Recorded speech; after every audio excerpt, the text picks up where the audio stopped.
We don't do total escapism, so we're going with serious books. And we've developed a new publishing model whereby we are making books really fast and trying to make them more of the moment, more about the moment. Usually in the US anyway, and in England, where I'm also a publisher, the gestation period of a book before its birth is maybe 18 months. We are now making books in 1, 2, 3 months. And as a result, we are able to be much more topical. We're also finding that these books are selling really well, which confirms to us that this is a good model. And in addition to making us feel like we are active in the moment, like Melville House, my publishing company, is an activist press. It is a mission-driven press. We started the company on a mission, which was to fight George Bush. We're feeling like we are going back to our roots now, but because we're an older and stronger and more experienced company, we can, we had the wit to devise a model to respond to the moment, to respond to the new turmoil, which is more severe and drastic than anything in my lifetime in America. So it's very fulfilling and satisfying to feel that you are in a profession and that you are operating at the peak of your abilities to the benefit of your fellow citizen and doing something truly worthwhile and something that only books can do. For those of us that love books, it's also very fulfilling in another non-political way. It's just, this is the power of books speaking and performing.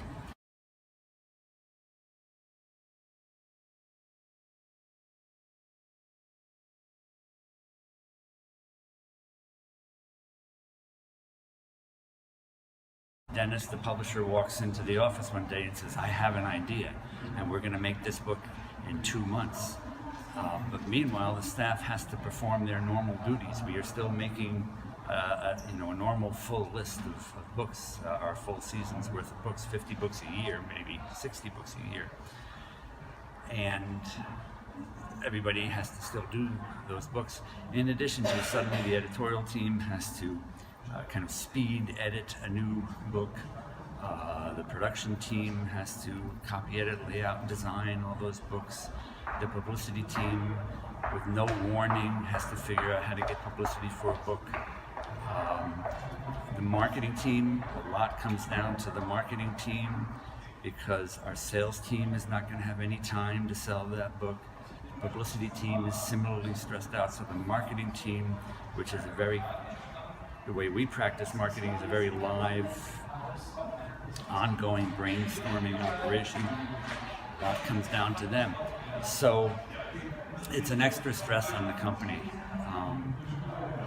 But we are not rushing a cat book. We're not rushing some meaningless thing to make money. We're rushing out a book about something the average citizen needs to know about and that may inspire them and help them get through the troubled times. So it's an amazing moment. What's bad for the country is good for the company. I truly would rather have it the other way around.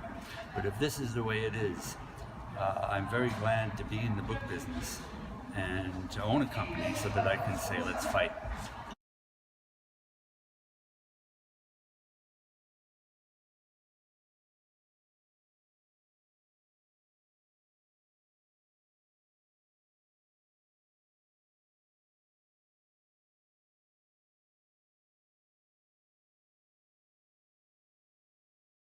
The impeachment process takes place in Congress. The House of Representatives, Congress has 2 bodies, the House of Representatives and the Senate. The House of Representatives draws up the charges against the president, and if they vote to agree on those charges, that is an impeachment. The impeachment is then brought to the Senate, where they vote whether to convict of those charges. If the president is convicted of those charges, he is removed from office. So we hired someone to write a book called A Citizen's Guide to Impeachment that steps through the process, what needs to be done, what possible charges could be brought up against the president for impeachment, and to just explain what impeachment is and the process and the history. We are sending a copy of that book to every member of Congress, 535 members of Congress, because I think a lot of them don't really know the rules either, because we don't impeach people a lot, and so the rules are kind of obscure. So we are we're asking people to participate in this with us. They can go to our website, buy a book. We have reduced the price, and then we will pay for the mail, and we will look up who their congressperson is and send that book to their representative. So that's the campaign, and so far we have sent to, I think, about 300 members of Congress and all the members of the Senate, 100 members of the Senate. So we're almost there, and the campaign is still going strong. We got a surprising amount of interest in it, a lot of publicity, and if nothing else, it made a lot of people think about the process and the possibility.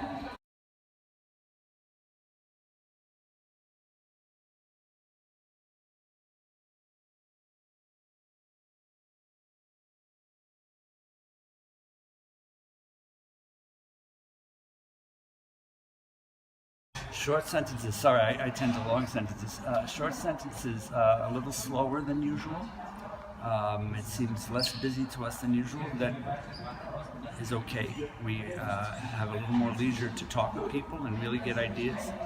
A lot of politics being discussed this year. A lot of people. America isn't the only country in turmoil. Our Spanish friends, our British friends, even some of our German friends are concerned about the developments in their country, and we're talking a lot about what that means for publishing. I think everybody that I'm talking to is finding out there's not a lot of interest in kind of leisurely books right now. Fiction isn't selling as well for all the people I'm talking to.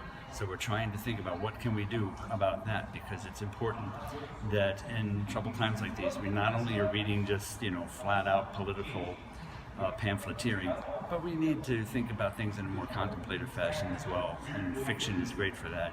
So we're all trying to talk about what can we do to kind of expand readership on serious matters.